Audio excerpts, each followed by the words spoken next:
નમસ્કાર. નિર્માણ ન્યૂઝની વિશેષ રજૂઆત સરોવર કાર્યક્રમ સાથે હું છું યજ્ઞ ત્રિવેદી. દર્શક મિત્રો, આજે સરોવર કાર્યક્રમમાં ચર્ચા વિચારણા કરવાની છે મોદી સરકારના 11 વર્ષને લઈને 2014થી 2025 સુધી, કે જેમાં પોઝિટિવ પણ ઘણી બધી બાબતો જોવા મળી રહી છે, નેગેટિવ પણ જોવા મળી રહી છે. પોઝિટિવમાં જોવા જઈએ તો ક્યાંક આર્થિક સુધારા, GST, digital India, make in India, startup India, એ બધું તો જોવા મળ્યું. અંત્યોદય યોજના, ઉજ્જવલા યોજના, આયુષ્યમાન યોજના, વિદેશ નીતિ, કે જેમાં એમ કહેવાય ને કે ક્વાડ હોય કે G20 હોય કે પછી યુએનમાં જે પ્રમાણેની ભારતની ભાગીદારી ક્યાંક મજબૂત જોવા મળી રહ્યું છે. તેને લઈને રાષ્ટ્રીય સુરક્ષાની પણ વાત કરીએ તો જેમાં સર્જિકલ સ્ટ્રાઇક હોય, બાલાકોટ સ્ટ્રાઇક હોય, ઓપરેશન સિંદૂર, પછી રક્ષા ક્ષેત્રમાં જે પ્રમાણે આત્મનિર્ભરતા તરફ ધરાવતું જે આગળ વધી રહ્યા છે, બહુ જ મહત્ત્વની બાબત છે કે ડિફેન્સ ક્ષેત્ર ધરાવતો ભારત જે આગળ વધ્યું છે. બીજી બાજુ ઇસરોની જે સફળતાઓ છે, 370, પછી સિવિલ કોડ, બીજી બાજુ ટ્રિપલ તલાક, એવા બધા બિલ પણ અત્યારે તો જે જોવા મળ્યા. નેગેટિવ બાબત પણ ઘણી બધી છે કે જેમાં બેરોજગારી, મોંઘવારી, MSMEને પૂરતી અત્યારે તો જે સહાય જોવા મળતી નથી, ખેતીના જે કાયદા જોવા મળ્યા કે જેમાં પણ વિવાદ ક્યાંક જોવા મળ્યો. બીજી બાજુ સામાજિક વિભાજન અને ધર્મ આધારિત ક્યાંક રાજનીતિની પણ બાબત અત્યારે તો જે સામે આવી. એટલે કે મુદ્દાઓ ઘણા બધા છે, પરંતુ આ 11 વર્ષ એ મોદી સરકારના કેવા રહ્યા છે, આપણે તેને લઈને પણ ચર્ચા વિચારણા કરવાની છે. ચર્ચા વિચારણા કરવા માટે અમારી સાથે જોડાઈ ગયા છે રાજેશભાઈ ઠાકર, કે જેઓ રાજકીય વિશ્લેષક છે, અને પ્રશાંતભાઈ ગઢવી, કે જેઓ રાજકીય વિશ્લેષક છે. જે આ બંનેનું સૌથી પહેલાં તો સ્વાગત છે. પ્રશાંતભાઈ, શરૂઆત હું આજે આપનાથી કરવા માંગીશ. મોદી સરકારના 11 વર્ષમાં મોટા નિર્ણય, પોઝિટિવ, નેગેટિવ, મેં જે રીતે શરૂઆતમાં કહ્યું ને કે બધું જ છે. એવું નથી ખાલી એમ કહેવાય ને કે ના પ્રોઝ જ છે, પ્રોઝ એન્ડ કોન્સ બંને હોય. સૌથી પહેલાં મોદી સરકારના 11 વર્ષને આપ કઈ રીતે જોઈ રહ્યા છો? 11 વર્ષ એટલે લગભગ એક દશક અને એક દશકો. આપણે એમ કહીએ કે આનો દશકો ચાલે છે, એમાં છેલ્લો એક દશકો ક્યાંક ભારત માટે, મોદી સાહેબ માટે ચાલ્યો. અને એક દશકો એક એવો સમય છે કે કોઈ પણ સંપૂર્ણ પરિવર્તન જો લાવવું હોય, એ પછી સિસ્ટમનું હોય, દેશનું હોય, ગતિવિધિનું હોય, એટલે એક દરેક વસ્તુનું કોઈ ધડ મૂળથી પરિવર્તન, એટલે શૂન્યમાંથી સર્જન પણ કરવું હોય તો પણ એક દશક જોઈએ. એમ ક્યાંક ભારત દેશ પાસે એક રેડીમેડ પ્લેટર હતું. 1947માં આઝાદ થયો, અલગ અલગ સરકાર આવી ગઈ, એમણે એમની રીતે એમનું કામ કર્યું અને એક તંત્રને બનાવવાનો પ્રયત્ન કર્યો. હવે થાળી તૈયાર હતી, બેઝિક, જેને પ્લેન વેનીલા થાળી કહીએ છીએ, દાળ ભાત શાક રોટલીની.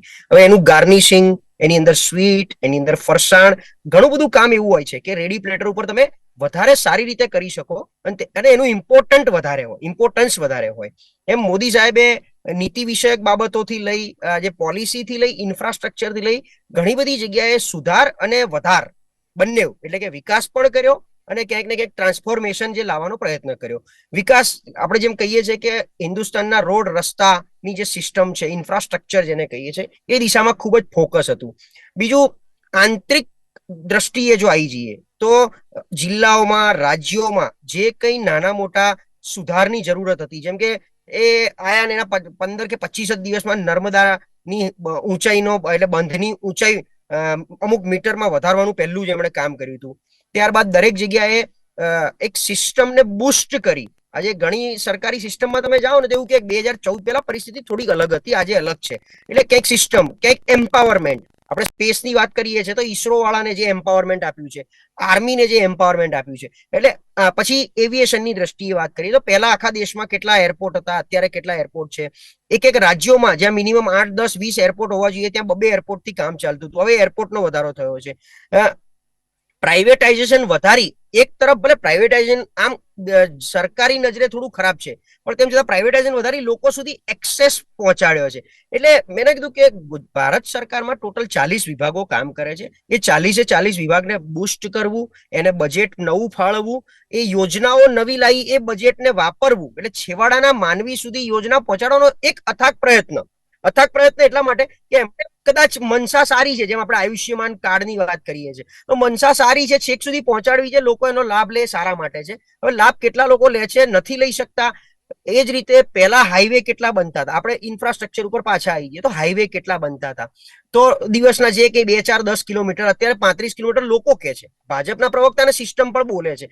એ જ રીતે પહેલા ભારતના ગામડે ગામડે લાઇટો હતી કે કેમ, આજે મને ગુજરાતની ખબર છે તો ગુજરાતમાં લાઇટો કદાચ ગામડા સુધી ઓછી પહોંચી નહોતી. ગુજરાતમાં જયારે મોદી સાહેબ મુખ્યમંત્રી હતા તો જ્યોતિગ્રામ યોજના 24 કલાકની લાયા અને લાઇટ ઓછી જવા માંડી.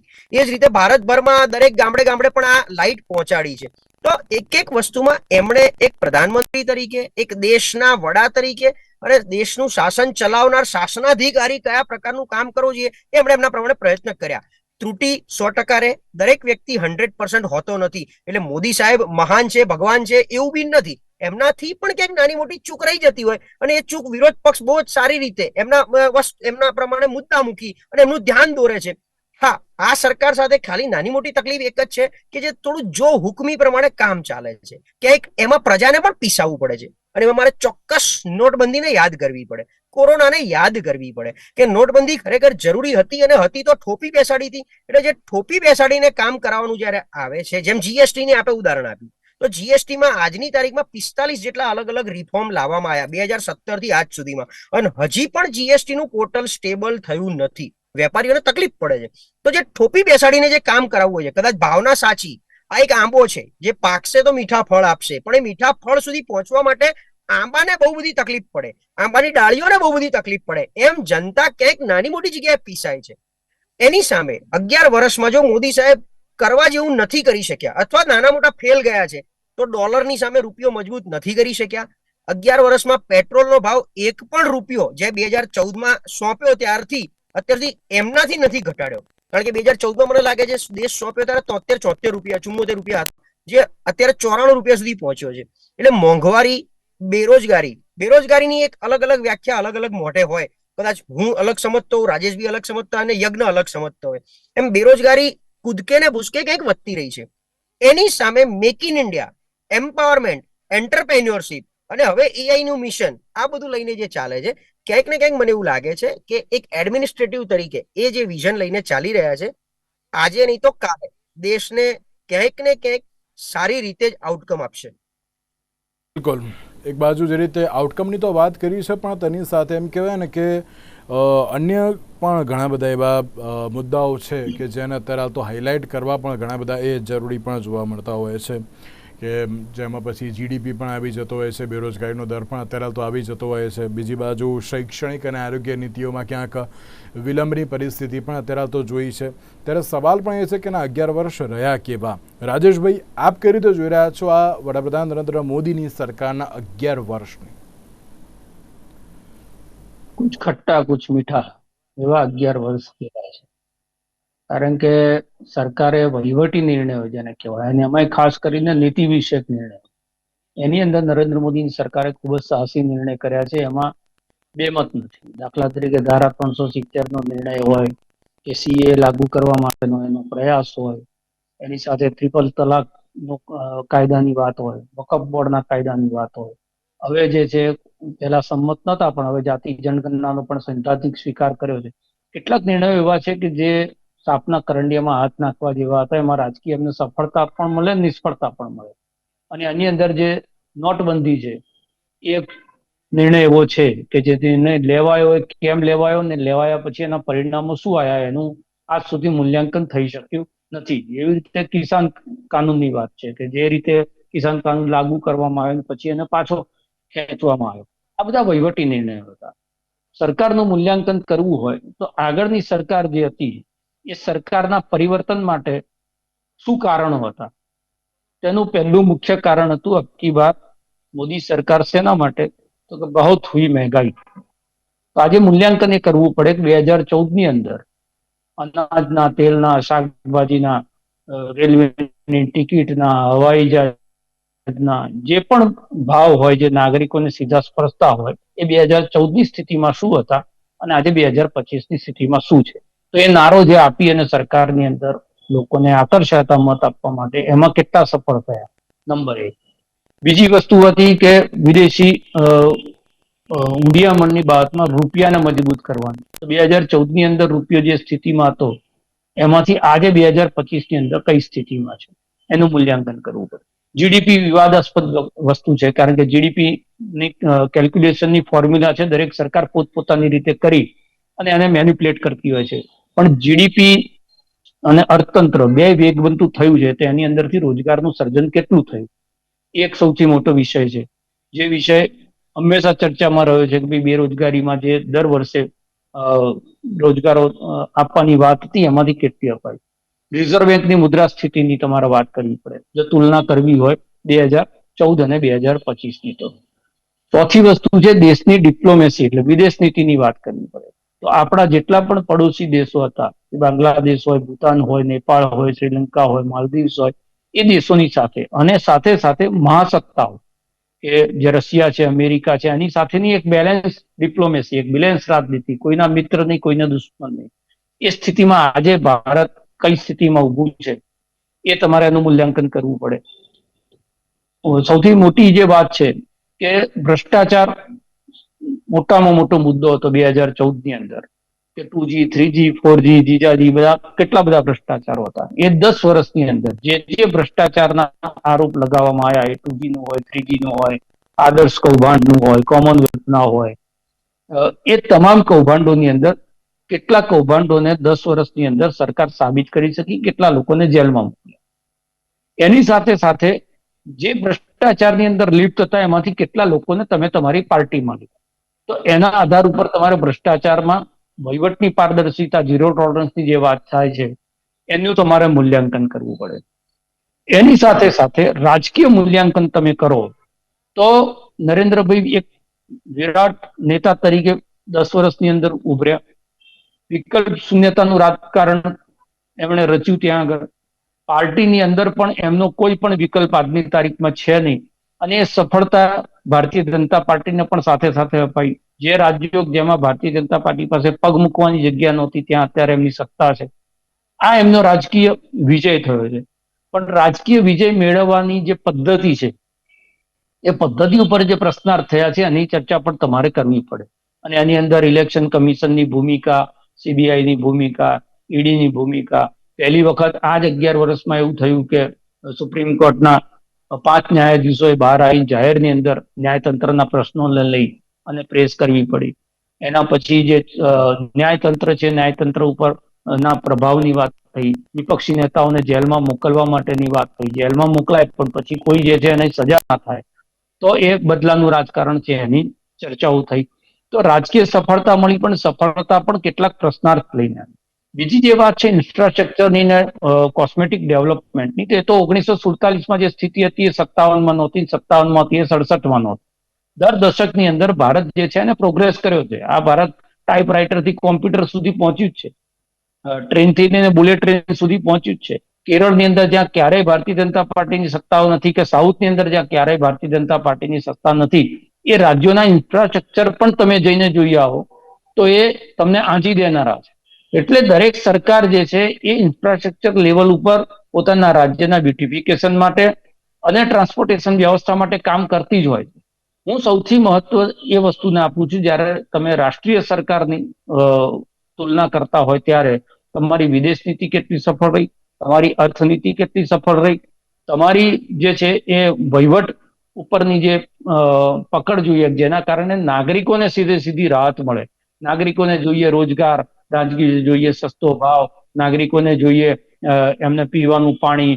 એની સાથે સાથે તમામ રાજ્યોનું ફેડરલ સ્ટ્રક્ચરની અંદર દેશનો જે વડો છે એને નથી જોવાનું કે કયા રાજ્યમાં કોની સરકાર છે. ફેડરલ સ્ટ્રક્ચરની અંદર ઉપરથી નીચે જે વિકાસ થાય છે એ છેક છેવાડાના માણસ સુધી જાય છે કે કેમ, આ બધાની તમે તુલના કરો. એટલે મેં કીધું કુછ ખટ્ટા કુછ મીઠા. સુરક્ષાના ક્ષેત્રની અંદર ખૂબ જ ઐતિહાસિક નિર્ણયો થયા છે, એમાં ના પડાય નહીં. જે પણ આતંકવાદી પ્રક્રિયાઓ થઈ છે એને જડબાતોડ જવાબ મળ્યો છે. એટલે કોઈ નિષ્ફળ છે એવું પણ નથી, અને 100% સફળતા છે એવું નથી. અને કોઈ પણ સરકારો એનું જયારે તમે 10 વર્ષનું મૂલ્યાંકન કર્યું, યુપીએ સરકાર આખા વિશ્વની અંદર બહુ મોટી મંદી હતી, એ મંદીની અંદરથી મનમોહનસિંહે તમને બહાર કાઢ્યા. મનરેગા જેવી એક સરસ મજાની યોજના આપી, આધાર કાર્ડ આપ્યું. તો દરેક સરકારોએ કેટલાક કામ એવા કર્યા છે, પણ એમાં નિર્ણય શક્તિનો અભાવ હતો. જે નિર્ણયો હતા એ નિર્ણયો જલ્દી થતા નતા, થાય તો એ નિર્ણયો જે છે દબાવની અંદર પાછા ફેરવી તોડવામાં આવતા હતા. જે નેતૃત્વ જોઈએ અડગ અને અટલ સાહસી નેતૃત્વ, એ નેતૃત્વનો યુપીએ સરકારની અંદર અભાવ હતો.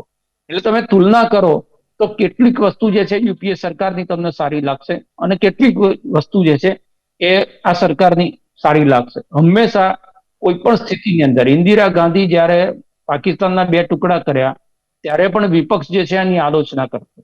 આજે નરેન્દ્ર મોદીએ સર્જિકલ સ્ટ્રાઇક, એર સ્ટ્રાઇક ને ઓપરેશન સિંદૂર કરે છે તો પણ એમની આલોચના થાય. કોઈ પણ વ્યક્તિની સફળતા કે અસફળતાનું મૂલ્યાંકન એ સત્તા ઉપરથી ઉતર્યા પછીના 10 કે 20 વર્ષની અંદર થતું હોય છે. જેમ આપણે આપણા નાયકોને જોઈએ, રાજારામ મોહન રાયને તો એ વખતે પથરા પડ્યા હતા જ્યારે સામાજિક સુધાર કરવા નીકળ્યા. દયાનંદ સરસ્વતી તો એમને પણ એ વખત પથરા પડ્યા હતા. એ બધાને, નરસિંહ મહેતા, તમામ લોકોએ પોતાના જીવનની અંદર જે છે એ આલોચના સહન કરી છે. પણ એનું જે મૂલ્યાંકન છે 10 વર્ષ પછી થયું છે ત્યારે ખબર પડી છે કે એને કેટલું સારું કર્યું, કેટલું ખોટું કર્યું. આ મોદી રાજની અંદર પણ હું આ વસ્તુ જોઈ રહ્યો છું કે એનું મૂલ્યાંકન આવનારા 10 વર્ષ પછી એની જે અસરો છે એ અસરો ઉપરથી આપણને જાણવા મળે. બિલકુલ બિલકુલ સાચી વાત છે. અને જે રાજેશભાઈ તમે કહ્યું ને એ વાત બહુ સાચી છે. જ્યારે ડૉક્ટર મનમોહન સિંહની વાત કરીએ તો એમણે જે પ્રમાણે રૂપિયાને જે સ્ટેબલ રાખ્યો, અર્થતંત્રને સ્ટેબલ રાખવું એ વખતે બહુ અઘરું હતું. અને એ માત્ર એ વખતે મનમોહન સિંહને મને નામ નથી અત્યારે તો યાદ આવી રહ્યું, જે રઘુરામ રાજન, યસ, રઘુરામ રાજન, એ બંને જે હતા કે જેમણે અત્યારે તો એ રૂપિયાને સ્ટેબલ રાખ્યો અને અર્થતંત્રને સ્ટેબલ રાખી હતી ત્યારે 10 વર્ષ પછી આપણને હજુ યાદ છે. પણ બીજી બાજુ જોવા જઈએ તો ક્યાંક જે એમ કહેવાય ને કે વિદેશ નીતિ એ ક્યાંક નરેન્દ્ર મોદીની અત્યારે સારી જોવા મળી રહી છે. અને તેમાં પણ જો શરૂઆત કરીએ તો સુષ્મા સ્વરાજની અત્યારે તો જે બાબત પણ અત્યારે તો ક્યાંક જોવા મળતી હોય કે જે પ્રમાણે વૈશ્વિક સ્તરે અત્યારે તો જે જવાબ આપવાની બાબત હોય કે પછી અન્ય કોઈ પણ હોય, હા, નો ડાઉટ કે અર્થતંત્રની દ્રષ્ટિએ જોવા જઈએ તો ઘણા બધા અત્યારે પણ જે સવાલ ઊભા થઈ રહ્યા છે. તો પ્રશાંતભાઈ, આપ બેરોજગારી અને મોંઘવારીની તો આપણે વાત કરી, પણ તેની સાથે વૈશ્વિક સ્તરે ભારતની જે છબી ઊભી કરવાનો જે પ્રયત્ન હતો એટલે વિદેશ નીતિને આપ કઈ રીતે જોઈ રહ્યા છો વડાપ્રધાન નરેન્દ્ર મોદીની? નોર્મલી કેવું છે, ભારત દેશ આઝાદ થયો ત્યારે એકદમ સૂકું બટ ખુલ્લું ખેતર હતું. એની ઉપર તમારે કમ્પ્લીટલી ફાર્મિંગ કરવાનું હતું. જે ક્યાંક ને ક્યાંક જવાહરલાલ નહેરુ, જે તે વખતે માનો કે ઇન્દિરા ગાંધી, બીજા બધા એમના સારા, એમની કેબિનેટ, વિપક્ષની પણ કેબિનેટ, કારણ કે એ વખતે તો કોઈ સરકાર વિપક્ષ જેવું હતું નહીં, એટલે વિપક્ષ બી બહુ સારી રીતે રોલ અદા કરતો હતો. અને ખુલ્લા ખેતરને સરસ મજાનું વન બનાવ્યું, ભારત વન બનાવ્યું. હવે જેમ જેમ વન તૈયાર થતું ગયું, વસ્તીનો વધારો, વ્યાપ, આપણો જો દેશ આઝાદ થયો ત્યારે જેટલો એરિયા હતો એટલો જ એરિયા આજની તારીખમાં પણ છે, 3.278 સ્ક્વેર મિલિયન કિલોમીટર. તો એની અંદર હવે તમારા વનમાં અલગ અલગ ઝાડવા ઉગાડવાના છે અને એ ઝાડવાની છાયા એ વનમાં બેઠેલા તમામ લોકો લઈ શકે. એટલે ભારતની હાલની 145 કરોડની વસ્તી એની છાયા લઈ શકે. છેવાડાના માનવી સુધી પહોંચતી તમામ પાયાની સુવિધા, ગામડું હોય તો રોડ રસ્તાની વાત હોય, ક્યાંક એમને પીવાના પાણીની વાત હોય, ખેડૂતોની વાત હોય. અને વિદેશ નીતિ ઉપર હું સીધો આવી જાઉં તો પહેલા પ્રાયોરિટી કોઈ પણ સરકારની એવી હતી કે મારે મારો દેશ પહેલા મજબૂત કરવો છે, દેશમાં રહેલા મારા સંસાધનોને મજબૂત કરવા છે. કદાચ એક ટાઈમે વિદેશ નીતિ ડોલરની સામે કે બીજા દેશો સાથે, કારણ કે હજી તો ભારત કશું બનાવતું જ નહોતું, આપણે તો સંપૂર્ણ નિર્ભર હતા પહેલા લોકો ઉપર, વસ્તુઓ ઇમ્પોર્ટ કરવી પડતી હતી. પછી જેમ ખેતીવાડીનો વ્યાપ વધ્યો, આપણે મસાલા, ગ્રેઇન્સ ઉગાડતા થયા અને લોકોને આપણે એક્સપોર્ટ કરતા થયા અને બીજા દેશ સાથે સંધિ બંધાતી ગઈ. એ પછી ક્યાંક ને ક્યાંક સિમલા એગ્રીમેન્ટ હોય, કોઈ બીજી ટ્રીટી હોય, ક્યાંક બીજા સાથેની ભૂ સંસાધનની જળની હોય, એમ જેમ જેમ નીતિ વધતી ગઈ એ પછી જે મોટો ગેપ હતો, આઈ થિંક એ મોદી સાહેબે પૂરો કર્યો છે. અને ગેપ એ હતો કે ટચ બેઝ, દરેક કન્ટ્રી બાયલેટરલ રિલેશન જેને કહેવાય, ટ્રીટી જેને કહેવાય, એ બહુ જ બે ખૂબી નિભાવતી હોય છે લોકો સાથે. એના માટે મુખ્ય વસ્તુ છે ટચ બેઝ. એ ટચ બેઝ મોદી સાહેબે ખૂબ સારી રીતે કર્યો, બધી જગ્યાએ જઈને મળવું, બેસવું. કારણ કે આજે લોકોને પણ એક મેં ના કીધું કે ગ્રીટ્સ જોઈતું હોય છે, એ ગ્રીટિંગ્સ મોદી સાહેબે વિદેશ નીતિમાં.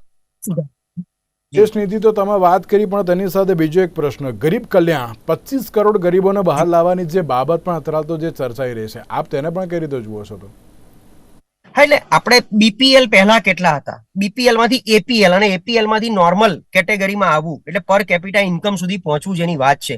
તો બીપીએલ એટલે પહેલા લોકોને 2 ટંકનો રોટલો માત્ર, કારણ કે પહેલા શું હતું, આવકનું સાધન પશુપાલન અથવા તો ખેતી સિવાય કશું નહોતું.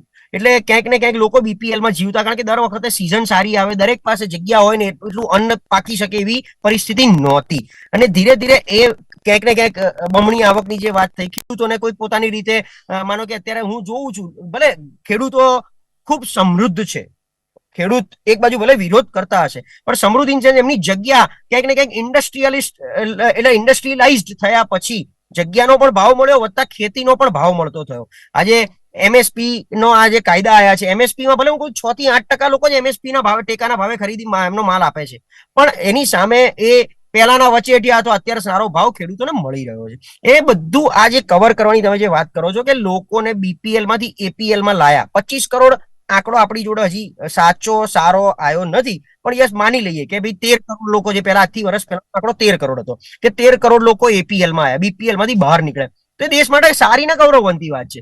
એની સામે હવે કોન્ટ્રાવર્સી આપણે જોઈએ તો હજી પણ દેશમાં 80 કરોડ લોકોને આપણે દર મહિને 5 કિલો અનાજ મફત આપવું પડે છે. હવે 145 માં 80 કરોડ એટલે લગભગ 50% ઉપર થયું, 50%ની આસપાસ થયું, જે આપણા દેશ માટે બહુ ખતરારૂપ કહેવાય કે આ લોકો હજી જો મફત લેતા જશે તો એ દેશના વિકાસમાં યોગદાન કેવી રીતે આપી શકશે? એમને માધ્યમ આપણે પૂરું પાડવાનું છે, જે માધ્યમ કદાચ હાલની સરકાર પૂરું પાડવામાં ક્યાંક ને ક્યાંક ઊણી ઉતરે છે.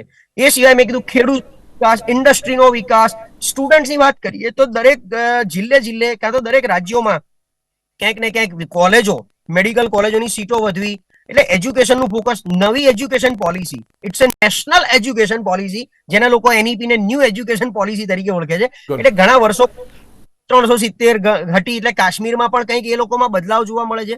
ઓવરઓલ નીતિ વિષયક બાબતોમાં મોદી સાહેબ મને લાગે છે એમની કેબિનેટનો ઉપયોગ કરી અને જે દેશ હિતમાં છે એવા કામ કરવાના ફૂલ પ્રયત્નો કરી રહ્યા છે. એક last and final question Rajeshbhai, શૈક્ષણિક અને આરોગ્ય નીતિઓમાં પણ ક્યાંક વિલંબ જોવા મળ્યો ને તે પરિસ્થિતિ પણ જોવા મળી, આપ તેને કઈ રીતે જોઈ રહ્યા છો? ગુજરાતની લગભગ 6000 જેટલી મેડિકલની સીટ, એની અંદર સરકારી સીટો કેટલી? તો 1400 સીટો છે.